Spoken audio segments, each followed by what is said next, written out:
E aí, minha gente, seja bem-vindo a mais um vídeo aqui no canal. Eu sou Camila Mendes e hoje eu quero compartilhar com vocês algo que vocês têm me pedido bastante pelo Instagram, aqui no YouTube. Eu demorei para trazer, eu sei, me desculpe por isso, mas hoje eu quero compartilhar com vocês como é que eu fiz, afinal, a transcrição das minhas entrevistas da minha pesquisa de doutorado. Então, bora lá!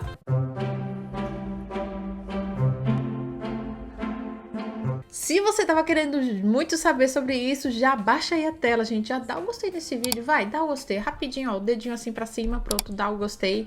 Se inscreve também no canal pra ajudar a gente aqui no crescimento. E ativa o sininho pra receber notificação sempre que eu postar um vídeo novo, gente.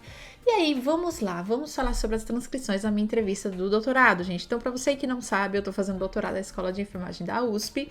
E eu fiquei de entrevistar participantes do Brasil inteiro via videoconferência, né? Na pesquisa qualitativa, a gente tem algumas técnicas diferentes de coleta de dados e uma delas são as entrevistas. E aí a gente tem alguns tipos de entrevistas. As entrevistas estruturadas, semi-estruturadas, e aí a gente precisa gravar esses momentos, transcrever esses momentos para a gente conseguir aplicar a nossa técnica de análise de dados, para a gente conseguir analisar esses dados em textos e não escutando áudios. Imagina você conseguir analisar, sei lá, 20 entrevistas diferentes escutando áudio. Meu Deus, que isso é um trabalho, não acho, minha Nossa Senhora. Então a gente precisa transcrever todo esse áudio, transcrever da melhor forma possível. E é importante que essa transcrição ela seja fidedigna às respostas, ao áudio, ao que a gente escuta naquele áudio da entrevista, na gravação da entrevista, gente, porque uma pausa, um silêncio muito comprido do nosso respondente, né, uma forma de responder, a alteração da voz do nosso respondente pode indicar alguma coisa ali naquela resposta que a gente precisa captar e a gente também precisa fazer essa sinalização no meio do texto, tá? Então, como é que eu fiz essa transcrição? Porque imagine, você tem que escutar, né? Como é que você faria normalmente, assim, de uma forma padrão? Como é que seria esse trabalho? Fez a entrevista, gravou, eu utilizei o meu celular, gravação do meu celular mesmo, gente. Utilizei o Google Meet para fazer as videochamadas com as pessoas. Como eu não tenho a assinatura do Google Meet que faz gravação da tela, eu coloquei no Viva Voz o meu notebook e coloquei meu celular com o gravador do lado, tá? Foi super tranquilo. Na verdade, eu coloquei o gravador em 2 celulares só pra garantir, né, que eu não perca. E aí, você colocaria o fone de ouvido no seu celular, reescutaria a gravação e conforme ia ocorrer na gravação, você iria fazendo a transcrição de acordo com o que você vai escutando. Então, é um trabalho moroso, é um trabalho chato, demorado, né? Então, assim, para você conseguir transcrever, às vezes tem gente que demora 3, 4 horas para transcrever uma entrevista de uns 40 minutos. Depende muito do seu ritmo, né? Da velocidade que você escreve, digita. Então, é um saco, gente. É um trabalho bem chatinho que a gente tem que ter muita paciência. Mas é um processo importante da fase da pesquisa científica que deve ser feita.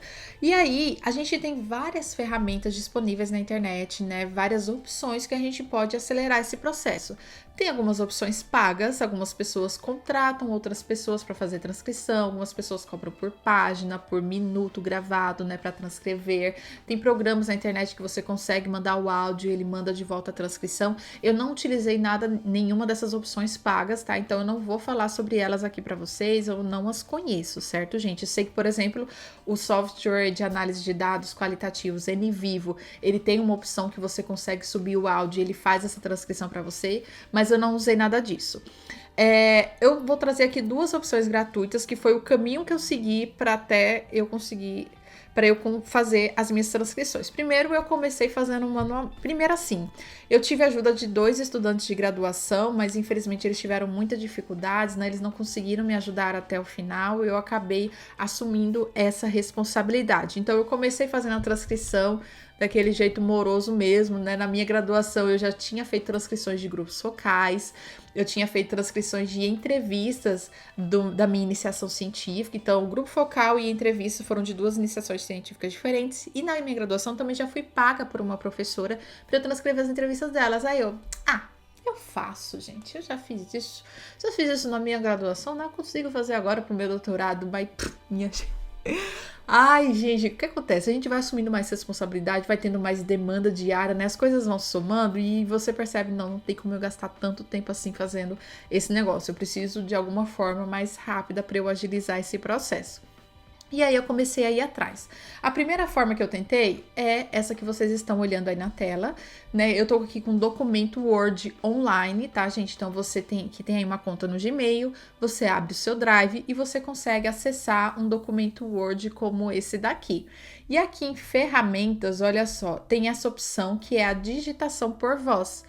Quando eu aperto aqui no microfone, ele começa a digitar tudo que eu estou falando no microfone, como vocês estão observando aí na tela de vocês. Então, gente, qual era a ideia? A ideia seria você colocar o celular do lado do microfone do seu computador e aí ele, na gravação, iria escutar e iria digitar para você, certo? Mas eu confesso que eu não gostei dessa opção, não. Eu não sei o que foi, não sei o que deu errado na gravação, mas não rolou, não deu certo. Na minha cabeça estava demorando mais ainda, sabe? Para mim ia ser mais rápido eu fazer manualmente, ele não estava pegando as coisas, não deu certo. Não me pergunte o motivo, mas eu não gostei. E aí, pedi ajuda aos universitários lá no meu Instagram, né? Se você não me segue no Instagram, também já vou pedir para você me seguir. Pedi ajuda a eles e algumas seguidoras maravilhosas me deram essa dica, tá? Não foi só uma que falou sobre isso, algumas outras mais falaram também. E eu quero contar aí para vocês como é que foi esse processo, né? Vocês estão vendo aí nesse momento, gente, a tela do meu celular, tá? Que eu vou mostrar para vocês, que é um Bolt que vai fazer isso pra gente. Então vamos lá, vocês vão precisar do Telegram instalado, então se você não tem, já baixa aí o Telegram, já cria uma conta para você, e aqui em cima no chat você vai procurar, ele já tá aqui, mas enfim, você vai colocar Transcriber Bolt, e olha só, vai vir exatamente essa opção com essa bola e esse círculo em branco, tá? Transcriber, coloca assim, Transcriber underline Bolt, vai vir várias opções diferentes. Eu utilizei esse primeiro aí que vocês estão vendo. Então você clica nele e ele vai abrir essa tela aí para você. E aí você vai clicar no botão Start ou Começar, né? A depender do idioma aí que tá no seu celular. Aqui você vai precisar escolher o idioma que você quer, linguagem definida para o português Brasil. Tudo que você precisa fazer agora é subir o seu arquivo aqui para o Transcriber Bolt e ele vai começar a digitar tudo para você, gente. Mas eu tenho uma dica para fazer isso. Vocês vão aqui para o gravador de vocês no celular, certo? Vocês vão pegar a gravação. Eu fiz aqui uma gravação específica para a gente fazer isso juntos. Vocês vão apertar nos 3 pontinhos, compartilhar, e aí vão no Telegram, vão encontrar o Transcriber Bolt e enviar. Pronto, ele mandou. Agora você volta lá para o Telegram e olha só o que vai acontecer. Entrou aqui, olha só. E ele já começa a fazer a transcrição automaticamente para a gente do arquivo que foi mandado, gente. Então, a ideia seria você copiar essa transcrição, você consegue abrir o Telegram na web, copia ela, joga no documento Word, coloca o seu fone de ouvido, começa a escutar a gravação e aí você vai organizando o texto no documento Word, né? Por quê? Porque ele não identifica, é claro, a mudança de voz, então ele não consegue identificar quem é o entrevistado e quem é o entrevistador, então você precisa fazer essas indicações. Às vezes ele erra alguma pontuação, mas eu falo pra vocês, gente, eu fiquei surpresa com essa questão da pontuação, porque ele consegue aplicar vírgulas, ponto final, até mesmo ponto de interrogação e exclamação a partir da tonalidade da voz, então assim, eu achei bem preciso. É claro que tem alguns erros que vão aparecendo, mas ele consegue pegar bastante também dessa parte, sabe? Algumas palavras ele pega errado, ele não compreende, siglas que você precisa corrigir, né? Então você precisa ir acompanhando o texto e ir fazendo as devidas correções, né? Porque não vai ser perfeito mesmo, e é até importante, assim, o movimento de você reescutar a entrevista, né? Porque aí você consegue ter alguns insights, você consegue escutar novamente sem aquela pressão de estar pensando em perguntas ou tá investigando alguma coisa que a pessoa respondeu ali na hora, né? Às vezes você não consegue captar exatamente na hora da entrevista a ponto de você conseguir refletir sobre aquelas respostas que elas estão fazendo, né? E na hora da transcrição é o momento que podem vir alguns isso daqui, isso, aquilo, outro, né? Fazer algumas anotações, manter um diário de campo ou um diário do pesquisador do lado para você anotar, mas sem pressão, gente, que essa fase não é para isso, tá? Eu já tô indo em outra coisa, porque assim, às vezes vem algumas ideias na nossa cabeça, essa parte não é para isso, essa fase não é para isso, mas às vezes vem, e aí a gente já pode fazer essas anotações só para não perder as ideias lá na frente, quando a gente for analisar os nossos dados, né? Então, a questão não é perfeito o que vem, você, né, começa a fazer essa correção. E uma dica também que eu dou pra vocês, gente, é que eu percebi que ele não é tão... Às vezes, ele não vai até o final da transcrição do áudio. Ele não vai, ele para no meio ou ele começa só um pouquinho e para. Aí você começa, meu Deus, não vai, mas não vai, por favor, transcreve. E aí eu comecei a perceber um padrão para isso acontecer. Eu percebi que áudios muito longos, ele acaba não indo tanto, sabe? Ele vai até a metade, não vai direto. Então, o que eu gostava de fazer? Por exemplo, eu gostava de recortar a entrevista de 10 em 10 minutos. Então, eu mandava 10 em 10 minutos para esse chatbot. Então, como é que eu fazia isso? Aqui mesmo, no aplicativo de gravação, tá? Eu imagino que em Android também tem. Aqui nesse caso, eu estou na Apple. Então, o que eu fiz? Eu vim aqui nos 3 pontinhos e eu duplicava, ó. Então, eu duplico a gravação para várias diferentes, duplico, assim, de acordo com, esse vai ser os primeiros 10 minutos, esse vai ser dos 20 ao 30, esse vai ser dos 20 ao 40. Então, eu fazia essa duplicação e aí eu vinha no primeiro, editava e, ó, apertava no recortar e aqui eu conseguia colocar no tempo que eu gostaria de colocar. Então, eu colocava aqui, né, sei lá, os primeiros 10 minutos, a gravação tem 1,55, mas vocês estão entendendo, né?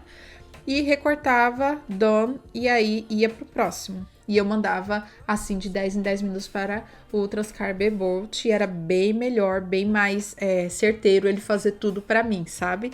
Outra questão que eu observei é que se a qualidade da gravação, a qualidade da voz das pessoas. Então, se a sua entrevista for pessoalmente, essa qualidade, nossa, vai ser muito melhor, né? Porque, por exemplo, você vai sentar de frente para a pessoa, coloca o gravador no meio, ou o gravador aqui do seu ladozinho, e ali no Viva Voz, né, não vai ter nenhuma interferência, aquela voz robótica, nada disso vai acontecer e show de bola. Mas o que acontece? Por videoconferência, a gente depende muito da qualidade da internet, da rede, da conexão, da qualidade do microfone da outra pessoa, né, e essa parte é o que pega, gente. Então eu percebi que as gravações que não tinha essa qualidade ou que a pessoa tava com a voz meio robótica, ele não conseguia identificar e não conseguia transcrever também, aí ele parava na metade, tá? Então tem essas nuances, mas eu gostei bastante dele, eu acho que acelerou bastante esse meu processo, que eu demorava horas fazendo. Eu abaixei, sei lá, para 1h, 1h30 no máximo, a depender do tamanho da entrevista. Então, agilizou bastante para mim. Eu espero que ajude vocês aí também. Então, gente, se você tiver alguma outra dica de transcrição, coloca aqui nos comentários, né? Vamos se ajudar, vamos trazer novas ideias, novas ferramentas aí que aparecem cada vez mais, que possam ajudar a gente nesse processo. Se você gostou desse vídeo, né, também dessa tela aí, aperta no botão de gostei, se inscreve aqui no canal, ativa o sininho para receber notificação sempre que eu postar um vídeo novo e muito obrigada por assistir. Até mais!